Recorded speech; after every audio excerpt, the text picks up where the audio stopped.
In RimWorld, food management is one of the most important parts of survival, and choosing the right crop can completely change how your colony grows, works, and even survives disasters. In this video, we're taking a look at every major crop you can plant in RimWorld. We'll compare rice, corn, potatoes, strawberries, hay, Nutrifungus, and Toxipotatoes. I'll explain how each crop behaves, how much work they require, how they react to blight, and in which situations they truly shine. By the end of this video, you'll know exactly what to plant in any biome, any season, and any colony setup. Strawberries are often misunderstood. They grow faster than potatoes but slower than rice, and they give less food per day than all three major crops. Their main advantage is that colonists can eat strawberries raw without receiving a mood penalty. This sounds useful, but in practice, cooked meals turn raw ingredients into more effective food, so the raw eating advantage rarely matters. Strawberries are therefore niche and are usually outclassed by the main food crops.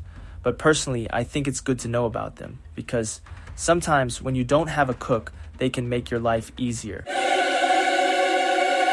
Hay grass is not for humans, but it's incredibly important if your colony relies on animals. Hay gives the highest food yield per day of all plantable crops and is slightly more work efficient than corn. Animals like cows, horses, pigs, and many others rely on hay grass as their primary food supply. Hay is absolutely essential if you play in biomes where animals cannot graze all year round. By stocking up on hay, your animals will survive the winter more easily. Also, when traveling through cold biomes, hay will help ensure that your animals do not go hungry. It's also used to make straw matting. If your colony uses animals for labor or defense, hay grass fields become essential. Nutrifungus is one of the most unique crops in RimWorld. It behaves very similarly to potatoes, but with one special trait: it must be grown in complete darkness. This makes Nutrifungus the perfect indoor crop. If you want a year-round food source inside a mountain base without using expensive sun lamps, Nutrifungus becomes incredibly efficient. It also uses no light, making it energy-free and stable even during solar flares. Another huge benefit is that Nutrifungus is completely immune to blight. If your base struggles with blight events, this crop allows you to ignore them entirely. Tunnelers, however, love Nutrifungus and hate any other plant. For them, fungal gravel and underground farms are the perfect setup. If you play with an ideology that likes mushrooms, this crop will be the only one you will grow for food throughout the game. But if you do not have this ideology, you will probably not grow Nutrifungus even once throughout the game. Toxipotatoes are the only food crop that can grow in polluted terrain. They are strictly worse than regular potatoes when it comes to food production, but they grow significantly faster on certain polluted soils. Their downside is a doubled chance of food poisoning when eaten raw, and an overall worse yield per day or per work. They are not meant to replace normal crops unless pollution forces you to use them. This crop is quite similar to Nutrifungus. A lot depends on your playstyle. Toxipotatoes are not a universal plant at all, and is only useful in specific game scenarios. It is important to have such a plant in the game, and it is a shame that we don't have more of them. I think more plants resistant to pollution would not harm the game.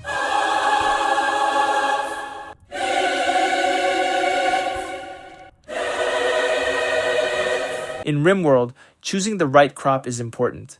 The game gives you lots of options, from strawberries to hay grass, Nutrifungus for underground bases, and even Toxipotatoes for polluted biomes. But no matter where you play, the three core food crops, rice, potatoes, and corn, remain the most universal and reliable choices in almost every colony. In this part of the video, I will be breaking down exactly how these three plants work, what their strengths and weaknesses are, and which one you should plant depending on your biome, soil quality, and playstyle. Let's start with rice, as surely everyone knows is the fastest growing crop in the game. Rice grows quickly and gives you the smallest harvest per cycle, but that speed comes with several important advantages. Because each individual harvest is small, rice is extremely stable. If a blight destroys your crops, you lose only a small amount of total food compared to other plants. This makes rice a perfect beginner crop. You plant it early, it grows fast, and you can build up a food buffer while your colony is still trying to stabilize. However, the downside is the amount of work. Rice requires frequent harvesting. Over time, this means that rice demands significantly more pond labor to maintain the same amount of food compared to slower crops. This is bad for your early colonies.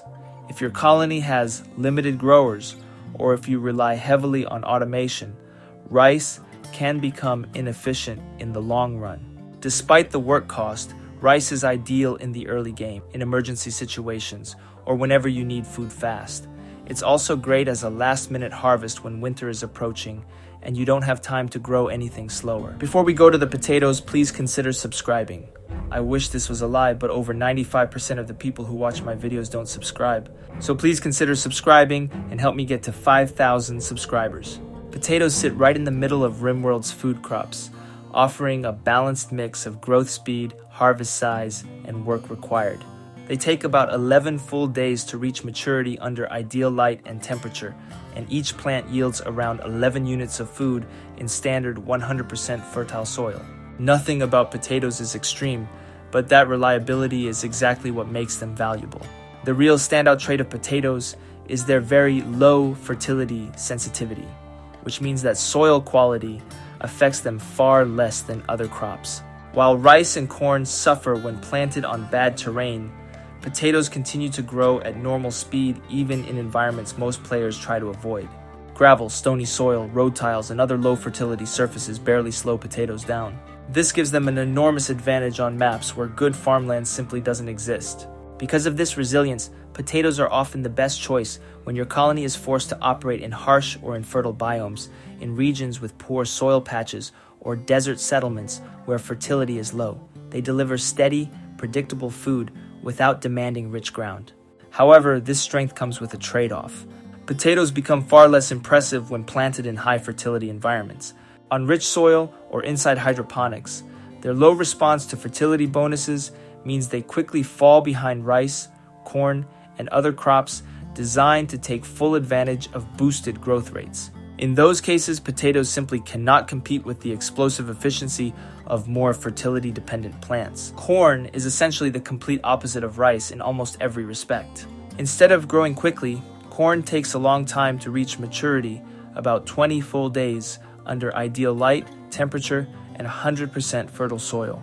This slow growth pays off with the largest single harvest of any standard food crop, producing around 22 units per plant before any difficulty or yield modifiers. Because each plant delivers such a massive one-time payout, corn ends up being the most labor-efficient option you can grow. Your growers only need to sow it occasionally, and the long wait between harvests means far fewer work cycles compared to rice or potatoes. This makes corn incredibly appealing for colonies that are stable, well-defended, and focused on maximizing efficiency with limited pond time. However, this strength also creates corn's biggest weakness, vulnerability to disasters. Since all the food is tied to one large harvest, losing it is disastrous. A single blight, a stray fire, or even a poorly timed toxic fallout can wipe out weeks of progress instantly.